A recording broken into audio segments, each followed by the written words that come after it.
Now there's no music. It's malfunctioning. Hey, Eric, welcome to the podcast. Hey Adam, how are you doing? Good. Yeah, I said there's going to be some music. Certain episodes now I'm turning on some music to create the vibe, so we'll be imaginary. But listen, Eric, I'm beyond excited. You and I today are going to talk about should we advertise to employees. And for the audience, we're deep in season 3, the adoption of marketing mindset and employee experience. And I got to share this with you all. So I get on these pre-interviews, and I do 2 to 4 a day at this point. Some of them are with agency folks, some are with practitioners, and I talk about marketing internally. And let's say a third or so are like, yeah, marketing, Adam, you should talk about something else. Okay. And it doesn't go anywhere. And probably the other 2/3 agree. They've already checked out the podcast. There's some level of alignment. And then there is Eric.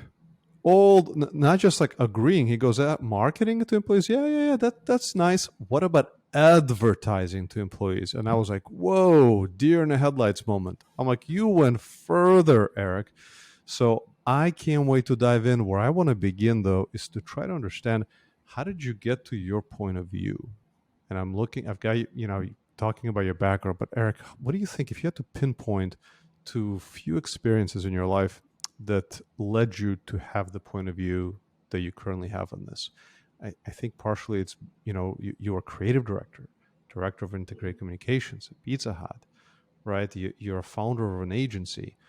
What do you think was most impactful experiences? Oh man, great question. I can point to a lot of things, but I think there's one story that really kind of sums it up for me, and that was while I was at Pizza Hut. So I was responsible for integrated communications, which included advertising, field marketing, media, digital marketing, social, all the things to get all the messages out. And at one point, we were launching a new product, and this was it was flatbreads. And of course, at Pizza Hut, every new product is the product that's going to completely change the course of history. And it makes it, every product is a really, really big deal. Every launch is huge, and flatbreads was no different. Um, why? Because everyone was eating flatbreads at the time, right? So it was smaller format pizzas, thin crust, a little bit crispy, very much marketed to the millennial, specifically the hipster millennial that was going to order these at farm to table restaurants. Definitely not Pizza Hut's core target audience, but we made the most of it. We put hundreds of hours, man hours into the campaign to get this thing off the ground, shot a beautiful ad, had a whole campaign behind it. And then I'll never forget, I was doing a secret shop in a small town in Texas, and I called a Pizza Hut and said, "Hey, what's new on your menu?" And this woman started rattling off, "Well, we got this, we got this, we got this, we got these new flatbreads." And I was like, "Oh yeah, cool. Tell me more about that." And she goes, "I don't know. I think they're kind of stupid." And it's just like my heart sank in my chest because I realized we did a lot of advertising, but we failed to advertise to the employees that were out Right. there on the front line pushing the product, promoting the product, getting it into people's hands and mouths. And it was such a massive failure that it just course corrected me, and it taught me you can't not communicate to those that have signed up to be the media channels for your organization. I think that's one of the interesting ways how we see a symptom of a greater problem. When I was writing the book, The Science of Story, years ago, this theme kept coming up, how excited organizations are to communicate externally. Whether it's values and purpose, new product, they're just like, oh my goodness, let's go. And then internally, folks see that for the first time, right? And they go, "That's Right. my company." That's all BS. Come on, we don't live this. We don't even know what this crap is. This is all intended to sell and manipulate, and that is even worse because now there's deep distrust, and that person who said it's stupid, right? She doesn't know what the nuances of why it's exciting, what was the story behind it. It's not her fault. It's the organization's fault. Right. Okay, so I was like, where am I going to go with Eric? Because there's so many places where I could go, and we couldn't stop talking on our last session. So I was like, you know what? I'm going to address this differently, and I'm going to think, what would the audience, the innovators, they're all fighting these internal battles for how to bring the marketing mindset into the organization. Eric, why don't we play this out as I'm the CEO of a company that is you're going to try to convince me. Right? I'm not going to be one of those crazy CEOs, but I'll push the boundaries, and we'll start with, why should I advertise to employees? Like, you already gave one example, I think was great, but as you communicate to the leadership teams, C-level folks, the boards, where do you begin? And I assume you already have the champion, right? Maybe hopefully that is the CHRO who agrees, because there's someone who brought you Mhm. into that room. You're not cold. Right. Where do you start the conversation? And let's work our way down to think about it in context of people, process, technology. Sure. Where do you begin Yeah. with the CEO? So, Adam, CEO, true or false, it's the age of the empowered employee. Do you see that in your organization? Yeah, Okay, what are I some can be. signs? Talk to me. Well, they're asking for more direction in their lives. They want to learn. We see that in our surveys. We also see that they're voting with their feet. Retention is now becoming a real problem in our organization. So, yeah, we need to take into account how they think and what they feel. Yeah, and Adam, where are they learning that? Where are they learning these habits that they are empowered, that they're starring in their own movies, and that they can have whatever they want on their terms wherever they are? Where are they learning those habits? Man, you're taking me straight down social media rabbit hole, aren't you? Where the experiences outside of work that are all Ex- rooted in these digital, amazing, easy, social, connected experiences. Absolutely. I want a thing, and as a consumer, I can have that thing. I can have it immediately. I get it on my terms. I don't have to think about it. There's no friction. It literally shows up on my doorstep. And that ranges from a meal to a car. I mean, it's broad, right? So yet I go to work and there's friction and there are seams and I don't have things on my terms. And there are a lot of employers that are still doing things on the employer's terms. And they're ignoring the fact that we are consumers and we're consumers everywhere and we're even consumers on the job. So the way that work and life have blended, that's why the employee is so empowered. It's because they're getting told that they're the center of their own solar system everywhere else they operate except for at work. And that's why there's a movement, there's an uprising. So in this movement, your employees are now your brand's best media channel. When you really think about it, if you can equip them to carry the message, well, then they're going to be the strongest voice in a very crowded ecosystem of messaging. So, what we say is that in this era, when the empowered employee is in charge, brands have to be magnetic. What that means is you have to celebrate the same thing from the consumer brand and the employer brand, and they have to rally around the same central idea. And that's because you need them singing from the same song sheet. When they're the brand's best media channel, they need to be coming at it from the same angle as your consumer brand is coming from. So, next question for you, Adam, the CEO. Talk to me about your priorities between HR and marketing. Uh, HR, are you going for quantity or quality? Phew. Priorities between HR and marketing. So external versus internal. Yeah. Yeah. Man, right now, all I want to do is solve for retention, and I want to improve performance. And Yeah. I'm pushing my HR team to deliver. What should I do? What is the role between my HR, so that my CHRO and my CMO? How do we unify that message internally and externally? And I do know they currently, the CHRO takes the internal initiative to the CMO, and they help with the branding, they help with the visuals. We're already doing that. It's keeping consistent, whether it's a town hall or even some of our onboarding and learning and development. So from a visual ID standpoint, we are consistent. Where do we go from here? Yeah. Yeah, great question. So if you're focused on retention, that sounds like a quality thing, right? You're working on the quality of the employee experience. You're working on ways that you can encourage them to vote with their feet, as you said, right? Like, or what we like to refer to that as dating your spouse. You don't stop dating your spouse, right? You have to, like I've been married 17 years, and there's a big difference between when I tell my wife I'm funny and when I just make a joke and she laughs at it. And that's what employers need to understand, is that if you're focused on retention, you can't just talk about all the reasons to stay. You have to work on the actions that lead to the staying, right? You have to keep dating your employees. So now, on the other end, you look at marketing, and let's look at marketing's priorities. What is marketing after? Are they after quantity or quality of customers?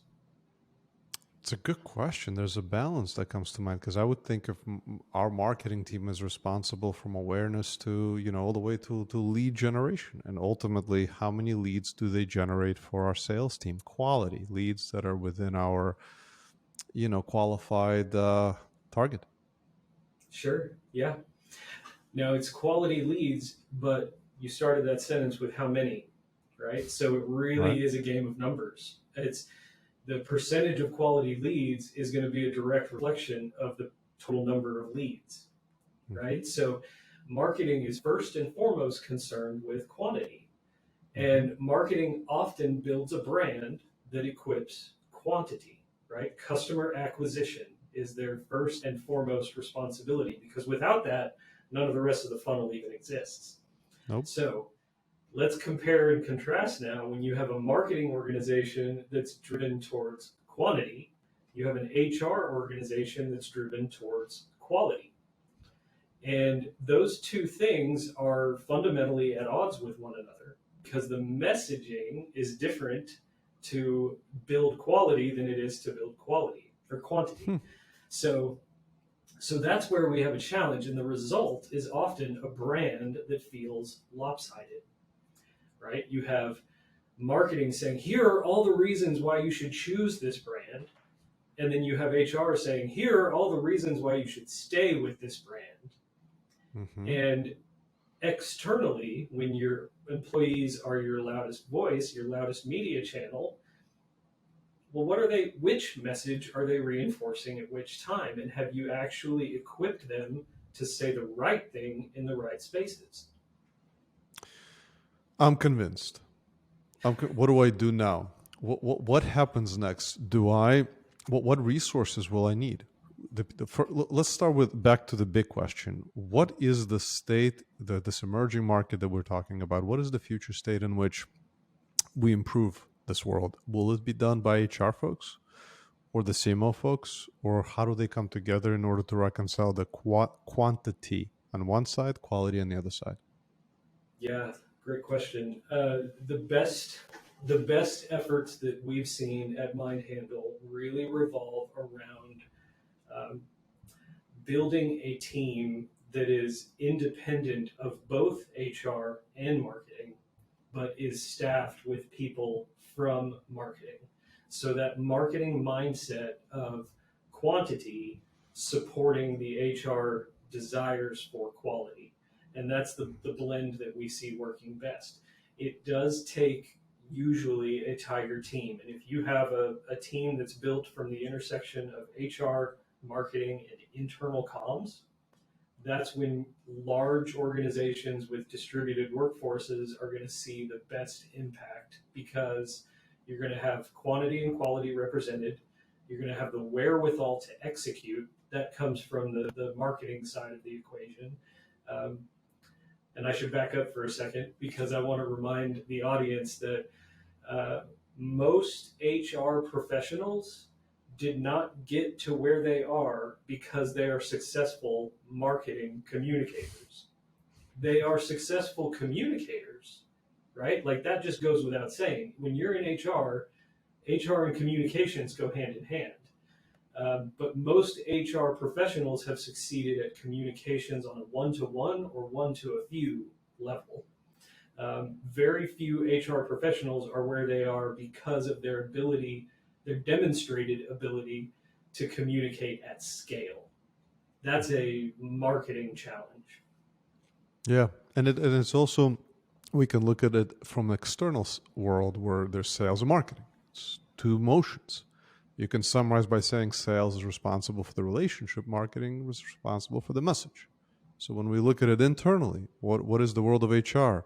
Well, the world of HR has a lot of challenges. You need to be an effective communicator to take on those challenges, whether it's hiring, firing, compliance, governance.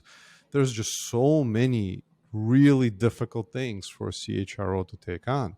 And now we're talking about adding an internal marketing function. And that was very naive last year, Eric, and it wasn't that long ago, where I was just like, hey, let's teach HR marketing mindset.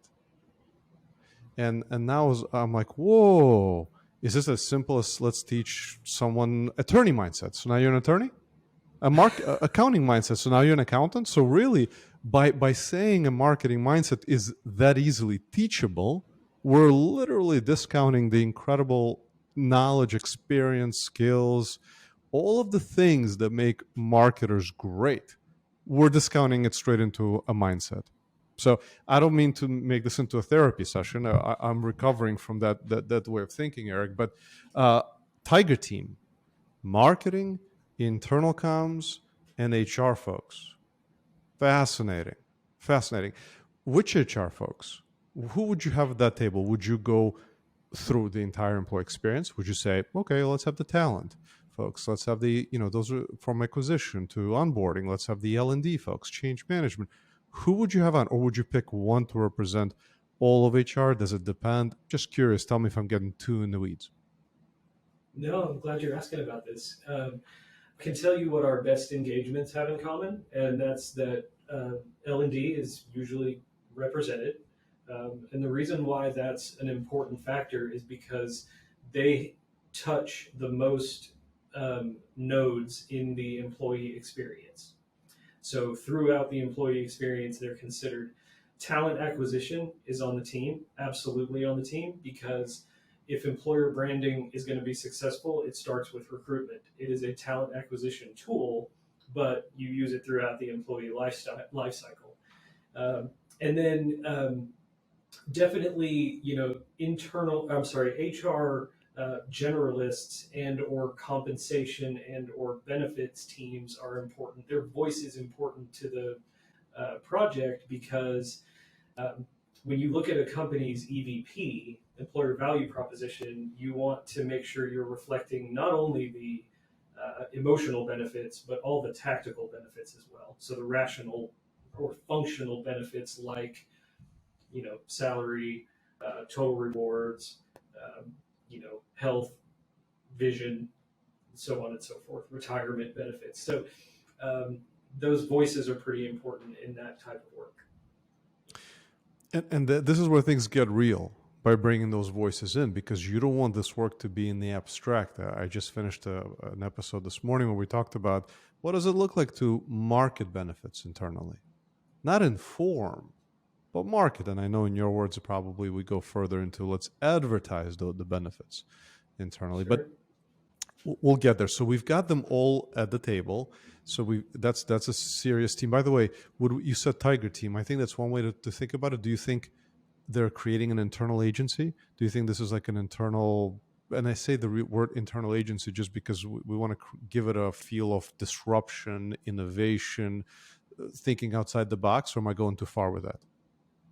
No, I don't think you're going too far. I think whatever the organization needs to do to communicate this is important, right? And it's, agency. When you look at the definition of the word, it really boils down to a group of people who have the authority to move something forward, right? That's agency. That's the definition of agency.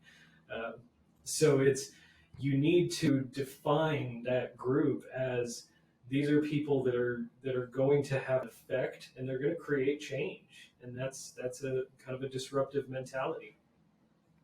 That's cool. I've never thought about it this way. That's very cool.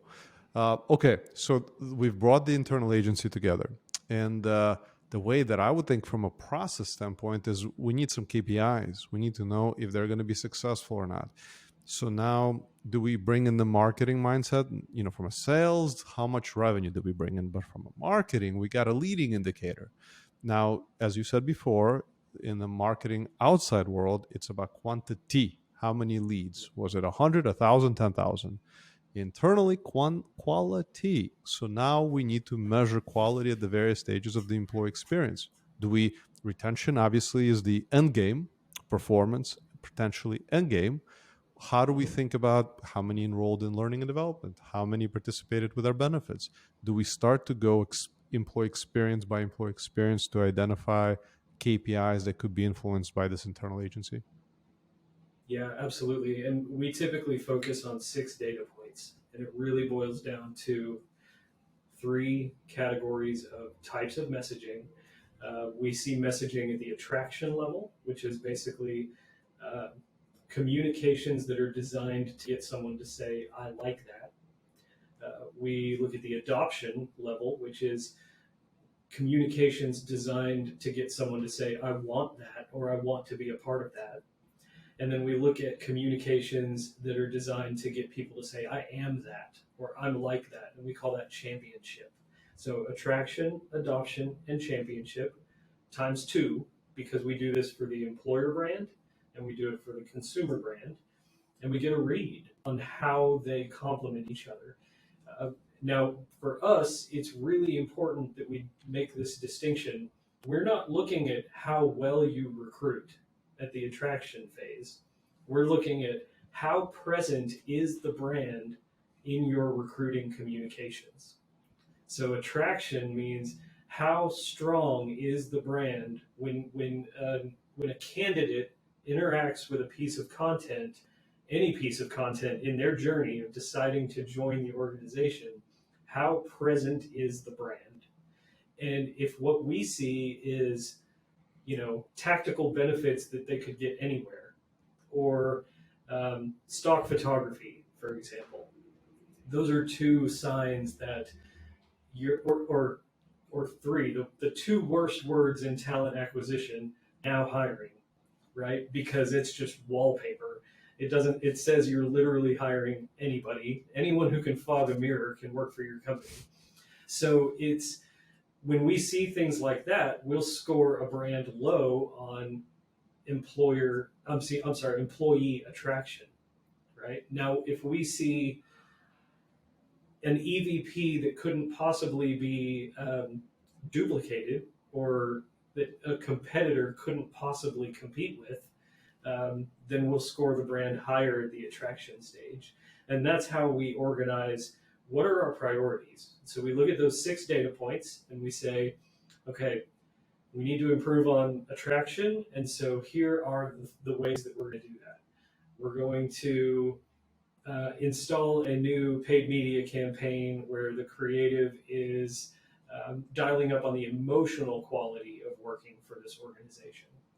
Um, or if the challenges are happening at the championship phase, for example, we might say, we need a campaign of employee testimonial videos that are designed to put the spotlight and give a microphone to the people that are the highest performing individuals at the company.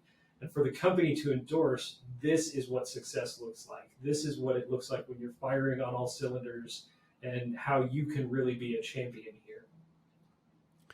Distilled it down. That's very impressive. How would that work across? So you've got folks in benefits and compensation. You've got folks in L&D and change management. Are there sub points to those 3 internal, 3 external? So meaning like, are there additional KPIs that you drill down based on the specifics of each of that employee experience? Oh, absolutely. Yeah, I mean, for adoption, for example, we look at, um, well, attraction. We look at things like time to hire. Mm-hmm. At Mm-hmm. adoption, we look at average tenure or turnover rate. Mm-hmm. Uh, so there are data points within those three categories that feed Got the it. overall score. Got it. And is it custom for every organization? Do you decide once you engage, or is it something that you find that's standard across all companies? Meaning the drill down into those three. Into no. It's pretty standard. Now, sometimes you'll have an organization that uses the Gallup 12 question survey instead of an ENPS score, right? But it's Mm-hmm. generally what they're measuring is the same thing, level of satisfaction. And so we could trade out one data point for another, but it would have the same aggregate effect. Got it. Got it. So now we've got the internal agency.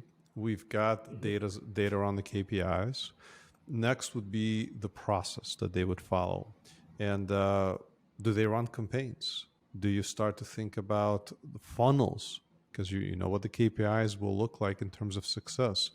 What kind of process? And also, I think based on the process, do they get creative teams involved? It sounds like you do this creative work as a partner for these organizations. It seems like that's a critical piece if they don't have it internally. But talk to me a little bit about the process. Yeah, that's a great question. So we typically approach the work in 4 to 4.5 phases, and yes, we do. We're a communications agency, so we are a creative ad agency. Actually, I like to call us a recovering ad agency because we all come from advertising, but we got tired of selling Bacardi and Skittles, and so we now promote purpose at work, and that's what we're really passionate about. So while we have a creative team just chomping at the bit to make these elements and bring these campaigns to life, it is the last phase of the work, and it really starts with a good diagnosis. So all of our work starts with a discovery phase where we're getting to know the brand, we're collecting the data, we're getting smart about the business, to the point that we can make recommendations in the second phase, where that's where we prioritize on that tool that I just described, the 6 data points. That's called a magnetic scorecard. Um, in the course of our discovery, one of the things that we're looking for is an EVP. And it's not just the existence of an EVP, but the validation and the alignment of an EVP. So if an EVP exists, what we're looking for is this true? Is this meaningful? Is this important to the employee audience? We're Mhm. also looking at the effect the consumer brand has on the entire situation. So, for Mhm. example, a consumer brand with relatively low awareness will need to improve the attraction phase of communications to the employee, right, to the candidate. Mhm. Mhm. So, there's a balancing act that happens there. Um, After we've confirmed that EVP is spot on and that it's relatively bought in, well, that's when we can start making campaigns. And that's when we can really drill into what is that shared idea. The consumer brand being an important part of the equation, we say, well, this is what you're telling customers. Therefore, this is what you should be telling your employees. And they're not a mind handle client, but I always point to them as just such a solid example. What REI did with the opt outside movement is such a strong example of a magnetic brand campaign because it was built around the central idea that a life lived outdoors is the best life you could possibly have. Their employees were the ones that had the idea, well, maybe we should just opt outside on Black Friday, and the marketing team said, you know what, that's genius. We're going to shut down our retail locations. And because they did, their online sales shot up 25%. They didn't give up anything. In fact, they gained a lot by doing that. And it's been one of the most successful campaigns in the last decade. So that's what we're looking for at that point. We typically find that there's a shortage of emotional content throughout the organization, what we find is that brands are typically communicating with their employees the same way they always have been. Mm-hmm. Memos, town halls, speeches, presentation decks, the occasional email that comes from Workday that's soulless and reminds you to do some transactional thing. And that's where we say, hey, this is an opportunity. Every touch point is an opportunity to remind someone why they're there in the first place. And Yeah. that's what we design our campaigns off of. Lacks emotional, you said content? Mm-hmm. Yeah, and then you said soulless because I was going to jump in because it's all boring and sterile. It's one of the guests on the podcast said, no one wants to work at a DMV. I mean, there's nothing wrong with a DMV, right? But often you feel like, you're just a number in the organization. Yeah. Very cool. So we talked about people, process. Let's make our way into technology. And a little bias or alert. That technology is the world that I play in, and it's the way I think about it is from data to nudges. And I am curious to hear your point of view. And this is how I think about it. But please take it wherever you think makes sense. I think to meet them where they are, we need to understand them. To understand them, we look at data, and data isn't a single source. We can't look at just your role or just your performance or just this. We need to take a look at that employee experience, be it learning and development. Let's see what interests you have. Did you take other courses? Are you a high performer? When did you start with the organization? So that then we can take that and send you content that's relevant to you. And content has to be short, bite size. It has to be where in the channel where you already are. Like personally, it's in Facebook and Instagram and LinkedIn and Twitter. At work, it probably should be where work gets done, whether it's Slack or Microsoft Teams. So I'm curious, how do you think about technology? How do you think about the role of data as we continue to dive deeper into running ads to employees? Yeah, no, I think that's a great question. And I think without technology, there is no ads to employees. There is no connection point because that's where the work happens, regardless of the type of organization. Uh, even some of the least technology enabled companies still have tools and ways to reach the employees. But what we often find is that it's less likely that an employee is going to have a shortage of technology tools. It's actually more likely that they're going to be overwhelmed by all the different types of platforms.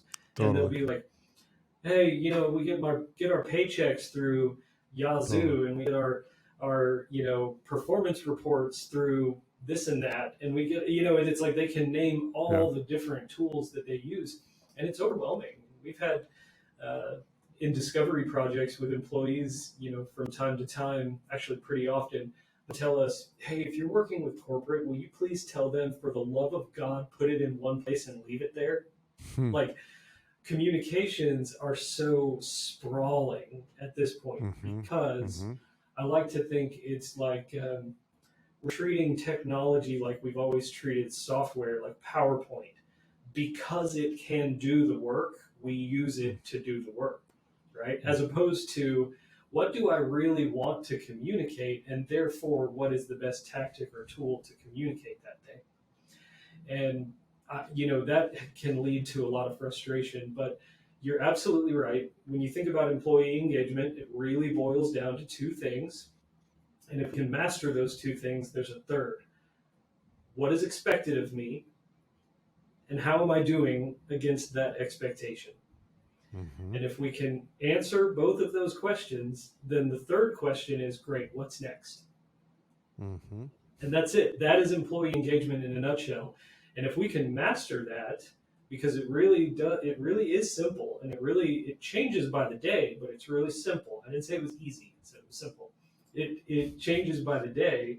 So if we can master the communication of, hey, Adam, this is what you're supposed to be doing, and you're doing great. Now let's talk about what's next. That's a really simple way to frame how to keep an employee engaged throughout the life cycle. Very cool. Very cool. In terms of data, And do you think, or do you already, do you look at the different data about the employee in order to be able to meet them where they are, send them the right message at the right time? Yeah, absolutely. And now we do it to a degree, and what we know there's probably more opportunity to personalize those messages, and I Mm-hmm. think that's Mm-hmm. where you and your team come in. We typically look at things on a communication at scale, right? So that the individual can then customize the next steps they take based on Got it. the performance requirements.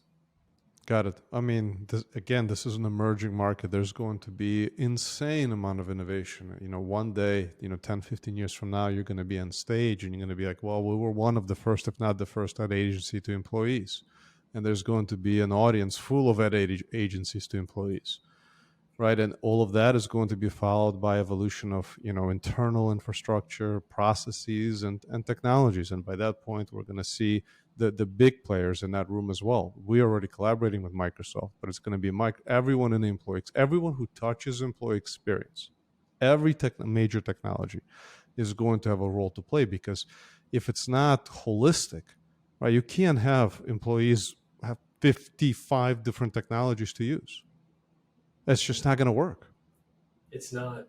It's not. I have friends that show me their their folders of apps on their phones. They have 16 apps just for work. Right. And It's timesheets, paychecks, all this and that. And by the time you add up everything that equips the employee experience, they're so spread thin. right. And there's no one is at fault. They just happen to get here. But what's next is going to be the cleanup of this current state. So Eric, just zooming out to the emerging market, you're in discussion with a lot of organizations, right? Mhm. Like, how would you describe the current state? Our community is growing, but we're not in thousands. We've got hundreds of folks that I have connected with, who send out introductions, who said, hey, this is a small group of those who get it. There are many and most who don't get it. The vast majority does not, by definition. Innovators, there's a 2.5%, and then there are early adapters. So, from your view, how would you describe the current state, and how would you describe the momentum, and where is it going? Yeah, good question. So you look at employer branding as a discipline, and that's the space that we really operate in. It does affect internal comms and it does affect talent acquisition, but we like to play at the branding level. As a discipline, employer branding has really only been around for a couple of decades, right? It's not like this is a you know a discipline that's steeped in tradition. The other thing is employer branding really started in the UK, and it gained in popularity and jumped the pond pretty recently. So the interesting thing is that employer branding was really born out of crisis. It was born around 2001, and so um, Hmm. it saw a pretty decent resurgence during the Great Resignation, right? That was an effect of the pandemic. And it sees an uptick. Companies communicate their values more often during times of intense or immense cultural change, immense cultural shift. Um, I believe the biggest cultural shift that's powering the increase in demand for employer branding, I perceive that to be that challenge we talked about early on, where it's the cultural shift is now it's an employee movement, and it's an employee movement that is created by employees who see themselves as people and consumers, not as I'm this Eric over here and I'm this Eric when I'm at work. Yeah. Was it necessity is the mother of all invention or Oh yeah, innovation? yeah. And you're so right about the current movement, but I also am going to speculate that the economic turmoil that we're experiencing now, and I have just one data point from 60 episodes I've done. I can tell you somewhere around 12, 13% of the guests I've had on have lost their jobs. So that's just one data point. How in my little micro world I can see the impact of the economic conditions that are currently taking place. And as we look at organizations going through rounds of layoffs, I think the employer brand and how they communicate with their, how they market, how they just handle the employee relationship is going to be more important than ever, because those who stayed are now going to have a very different view of their organization. Um, so listen, Eric, I could go on with you for hours, quite literally, hours and hours. Maybe this should be a day where we just, do like a Joe Rogan style for, 2 to 5 hours or whatever, 4 hours that he does, and just hang out in person. But what advice? Like, so these are innovators in the community. They're champions inside their organizations, mostly, who are fighting a good fight, and many of them are getting good traction. I will say that. Mhm. Spoke to another CMO yesterday that's about to bring on a new resource dedicated fully to the internal marketing, and I've met a few of them already. So, what advice would you give them as they continue their journey?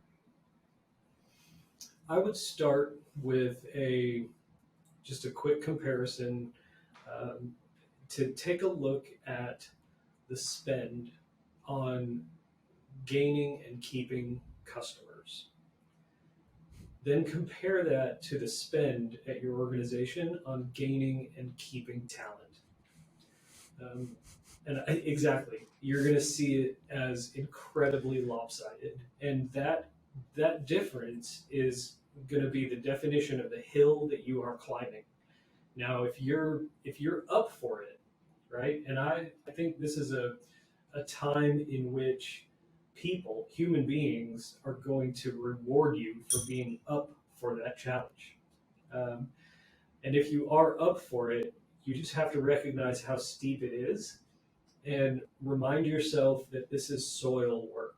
This is not work in which you see it bear fruit immediately. This is you amend the soil, you treat the soil, you plant the seeds. I mean, this is it takes patience and it takes maintenance and it takes just one step at a time, one foot in front of the other. But what we do see is that for the companies that are enlightened enough and are patient enough to see it bear fruit, the fruit it bears is huge. It's delicious and it works. And it's um, it's something that pays dividends if you are willing to climb that hill and take your time to get it right. So, for all of you listening, go get that delicious fruit. You know, Exactly.